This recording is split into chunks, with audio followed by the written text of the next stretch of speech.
तर भावांनो नमस्कार, मी तुमचा लाडका ब्लॉगर श्याम भाऊ. तर सकाळ सकाळ आपण दुकानातूनच ब्लॉग चालू केलता बघा. दुकानात आल्याबरोबरच सगळं पटापटा लावून गेलो, पुसून वगैरे घेऊन पद्धतशीर. तेवढ्या तिकडे आपला चामुंडा दिसला बघा. लय दिवस झालं ब्लॉग मध्ये घे म्हणाल, तर त्याला एकदाच घेऊनच टाकलो बघा ब्लॉग मध्ये. तिथनं मग आपलं हळूहळू सगळं बाहेर गेला चालू केलो. एकदमच घेतलो की सगळं पद्धतशीर मध्ये बाहेर आता जाऊन बसतो एकदाच बाहेर आईला. तिथनं मग आपलं हळूहळू बाहेर जाऊन बसलो बघायच्या आईला. बाहेर गेल्यावर पण करमीच नव्हतं तिच्या आईला. मग काय तिथनं आपलं आतमध्ये आलो, फुगं पॅकिंग करायला घेतलं सगळं पद्धतशीर मध्ये. आता करून टाकतो 3-4 बागायच्या आईला. याच्या नंतर काय भानगडच येत नाही.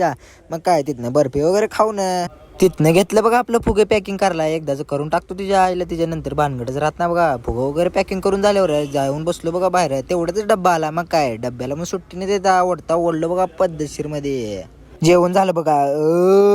तिच्या आईला जाऊन बसलो एकदाच बाहेर. संध्याकाळ झालती. मग काय झाडू बिडू मारून बसलो होतो निवांत. तेवढंच आपलं चहा वगैरे घेऊन आलो. त्याला पण सुट्टी नाही देता ओढलो पद्धतशीर. तर आपण काय चहा वगैरे पितच राहतो. तुम्हाला ब्लॉग आवडला असेल तर लाईक फॉलो शेअर नक्की करा.